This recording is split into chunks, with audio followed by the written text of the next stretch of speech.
My last name starts with an R, so I will be talking about Kantianism and virtue ethics. To start off, Kant wanted us to live our lives on our own and value our own reasoning, and to properly value reason. And in Ethics in a Nutshell, Kant said the book says, like no other earthly creature, human beings can reflect on their personality, character, and lives, decide to change them, form a plan, and take steps to make their vision a reality. It's our capacity of reason that enables this unique freedom of or autonomy. So, like any other creature, not like no other earthly creature, only human beings can think about what they've done, think about something bad they've done, think about their own personality, their inner thoughts, everything, and try to change them to make them better, And Kant had two rules, which were only do things you could rationally endorse everyone else doing in similar circumstances.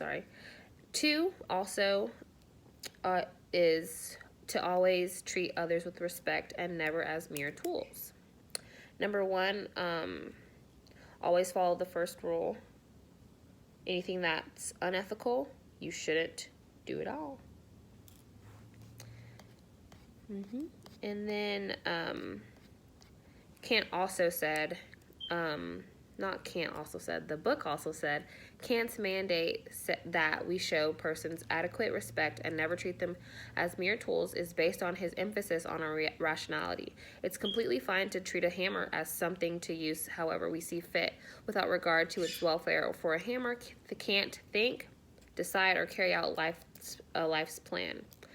As an inanimate object, a hammer has no interests and is only instrumentally valuable only insofar as it can do something for us. Like, a hammer can't feel anything, so if you hit it, it's not bad. As to if you hit a person, they can feel it, and they are hurt, obviously, and so you're not hurting something that's living. If you beat a hammer with something, never mind. Hammer can't feel it. If you beat someone with a hammer, then they feel it, of course. And also I had virtue, and moving on to virtue, virtue focuses on our own character, less of having to do with respect and things of that nature. Also that this is about developing a good character because it leads us to a good life. Sunlight. And in the book, it says that virtue ethicists argue that we should do our best to internalize and practice the former and avoid the latter. Ethics is all about developing good character. There's virtues like honesty, wisdom, courage, and thrift. And wisdom is the backbone, I think, of virtues because wisdom holds everything together, like as said in the book. This is one reason wisdom is perhaps the most important virtue, because being wise allows a person to recognize the fine line between bravery and recklessness, thrift and miserliness,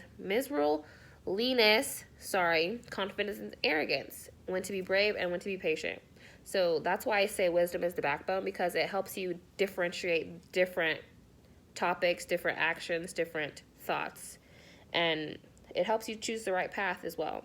And I'm going to talk about drug use in the sense of virtue only because I feel like, actually, for both. Drug use, you need to have if you use drugs around people, you need to have that respect to not perform your drug use in front of people that you respect. So I think that is kind of like the Kantianism, because you're involving respect in having, would you want someone to, shoot up heroin in front of you? No, that's the respect thing. And also, I don't think anyone would ever shoot up heroin in front of anyone. So that's what I have to say about Kantianism for drug use. And for virtue, drug use, you should know drugs are bad for you. So that's obviously a virtue, that you know that it's bad. Being honest with yourself, while using drugs is also a virtue. You can be honest with yourself and tell yourself that this is bad for you, that this is going to get you nowhere. Maybe you're productive now, but will you be productive in 20 years when you're still using this horrible drug? I don't know. So you need to know, because wisdom comes in handy. Of course, that's why I said it's the backbone of virtue, because you'll need to differentiate between using drugs or quitting. You know, caffeine or water, or something that's naturally like energizing for you. Not that caffeine's like a bad drug, but it's just like differentiating which one is which and which one you should use, which one's better for you. Yes,